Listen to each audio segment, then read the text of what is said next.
Le procès est renvoyé pour la 7e fois. Le docteur Jean-Paul Théron comparaissait à nouveau ce matin devant le tribunal correctionnel pour violence et outrage envers un agent de l'ordre public. C'était pendant la crise Covid de 2021. Le fait que le dossier soit politisé à la veille des élections est très important, a-t-il déclaré. L'avocat de la partie civile était absent, d'où le report du procès. Les soutiens politiques, eux, étaient bien là. Natacha Silagi, Jérôme Ly. Son arrestation le 21 septembre 2021 a fait le tour des réseaux sociaux. J'avais pratiquement les 2 pieds dans la tombe et Tonté Théron m'a soigné. J'ai été hospitalisée chez lui pendant 10 jours. Tu ne voulais pas aller à l'hôpital ?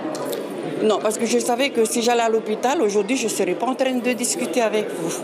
Le professeur Raoul Local, Jean-Paul Théron, ex-directeur de cabinet d'un gouvernement indépendantiste, fait désormais de son procès pour manquement à la médecine un procès politique et il l'assume. Je n'ai fait, dit-il, que répondre au devoir d'assistance à personne en danger.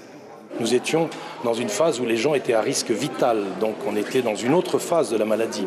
Je parle du Delta, de l'épidémie de Delta qui a tué plusieurs centaines de personnes et je considère que le gouvernement de la Polynésie française et l'État ont une grosse part de responsabilité auprès des familles endeuillées de notre pays. Car au pire moment de la deuxième vague mortelle de la pandémie, le médecin retraité de la direction de la santé va prescrire de la chloroquine et de l'ivermectine, alors interdite par le gouvernement.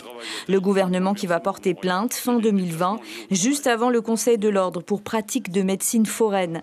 1 an d'interdiction d'exercer pour le médecin rebelle, qui n'en tiendra pas compte et continuera de travailler en tant que bénévole chez lui et à Paea, avec le consentement du maire. J'ai contribué à sauver un certain nombre de vies, sans quoi ces personnes seraient laissées dans leur mouroir à domicile.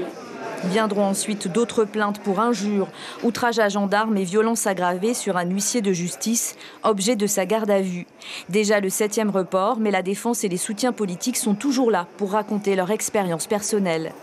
Quand on se permet de traiter Tonté Théron de charlatan, je rigole.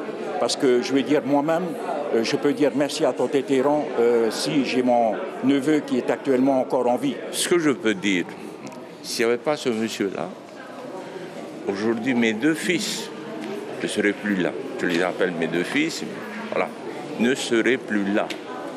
Un procès sur fond d'opposition aux décisions du gouvernement pendant la période noire du Covid.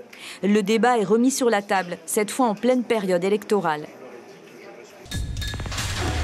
L'information en continu sur Polynésie la première, Internet et réseaux sociaux.